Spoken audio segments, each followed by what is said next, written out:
ঘটে বুদ্ধি নেই, আপনার ঘটে আছে। হ্যাঁ। চুপ অপদার্থ কোথাকার। শুনুন, আপনি যদি ঘুড়ি লাটাই না নেন না, তাহলে তাহলে আপনার খাওয়া দাওয়া সব বন্ধ। আমার উপোস দেবার অভ্যাস আছে। আরে মাঞ্জা আমরা দিই, বুঝলেন? এমন মাঞ্জা দিই না যে হাত একেবারে কুচ করে কেটে যাবে। আর ঘুড়ি তো কোন ছাড়, ওই ফরফর করে ঢিল দিই আর কর করে টাঙ্কি মারি। হ্যাঁ, ফরফর কর করাচ্ছি আমি। আপনি যদি হেরে যান না, ওই লটারি মাথায় বাড়ি মারবো। এই আপনি সারাক্ষণ এরকম মস্তানি করেন কেন বলুন তো? হ্যাঁ, আমার মাথায় লাটাই দিয়ে বাড়ি মারবেন? আপনার জন্য ঘুড়ি আনবো আমি? পারবো না। শুনুন প্লিজ খোকাবাবু, এবারের মতো আপনি এনে দিন প্লিজ। কেন এখন কেন? আপনার বাবাকে গিয়ে বলুন, উনি তো সব পারেন। যান। হ্যাঁ, উনি সব পারেন, কিন্তু ঘুড়ি ওড়াতে মনে ড্যাডি পারে না। কি করে বুঝলেন? মনে হলো আগে পারলেও এখন হয়তো আর পারবেন না। আসলে অনেক বয়স হয়েছে তো। হ্যাঁ, তা তো বটেই। কি? আচ্ছা ঠিক আছে। আচ্ছা শুনুন না, বলছি যে আপনি ওই ঘুড়ি সুতো লাটাই আমার জন্য একটু এনে দেবেন প্লিজ। পারবো না। দাঁড়ান, তা কেন পারবেন? আপনি তো বউয়ের কোনো কথাই রাখতে পারবেন না। আপনার কোনো কথা রাখা যায় না, আপনাকে আমার সহ্য হয় না। খোকাবাবু শুনুন, আচ্ছা আপনি সত্যি কি ওই বিয়ারের কাজটা করেন? কেন হঠাৎ এই কথা?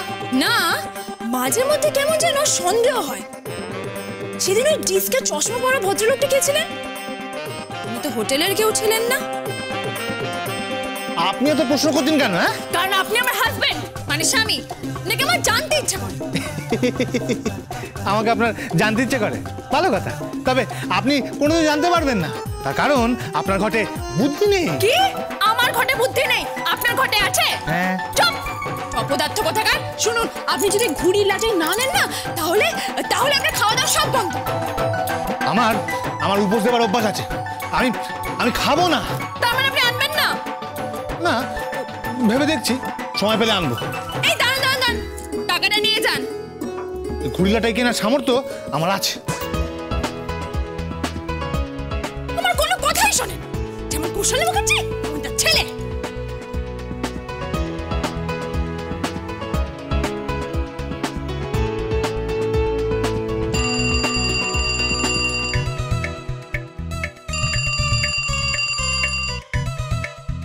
হ্যালো, কে বলছেন? তোরই বলছি। বলে ফেলো। জগন্নাথ মুখার্জিকে একটু ফোনটা দিন তো। কেন? আরে দিন না। তোমার ফোন, তোমার বৌমা করেছে।